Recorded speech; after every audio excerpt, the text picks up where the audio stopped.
Saat Teduh Antioquia hari ini, menang dari dunia. Bacaan hari ini diambil dari Titus 2 ayat 11 sampai 12. Karena kasih karunia Allah yang menyelamatkan semua manusia sudah nyata.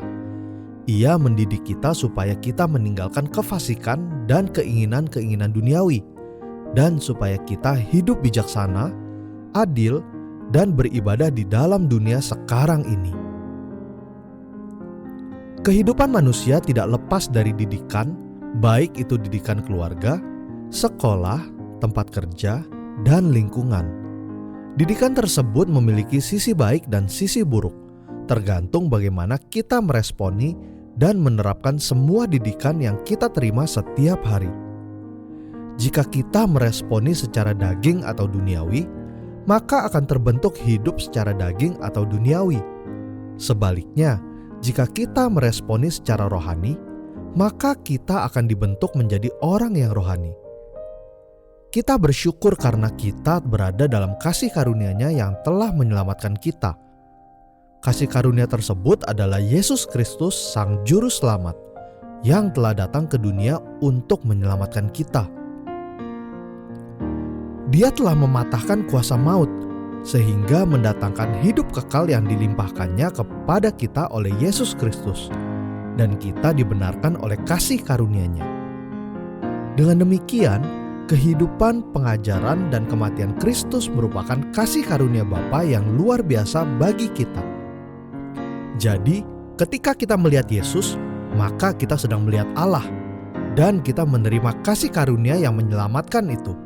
Karena kita secara pribadi mau menanggapinya dengan pertobatan, iman, ketaatan, dan ketekunan. Selanjutnya, Yesus Kristus mendidik kita melalui kasih karunia-Nya. Dia memberikan disiplin dan pelatihan kepada kita, seperti orang tua yang penuh kasih kepada anaknya. Tujuan dari didikan kasih karunia tersebut adalah agar kita meninggalkan kefasikan, yaitu berbalik dari kejahatan karena Kristus telah menyerahkan dirinya untuk melepaskan kita dari kejahatan. Kita harus meninggalkan keinginan-keinginan duniawi, berpaling kepada kebaikan, dan meneladani Kristus. Saudara, sebagai orang percaya, apakah kita terus merindukan didikan kasih karunia setiap hari? Apakah kita mau masuk dalam disiplin Kristus melalui firman-Nya? Ingat, kita berada dalam kasih karunia dan dalam pengajarannya, sehingga kita dapat mengalahkan dunia ini. Karena itu, tetaplah hidup dalam kasih karunia sampai kepada hidup yang kekal. Mari kita berdoa. Tuhan, kami bersyukur atas kasih karunia-Mu, sehingga kami tetap berada dalam anugerah-Mu. Ajar kami terus oleh kasih karunia-Mu, sehingga kami menang terhadap dunia ini.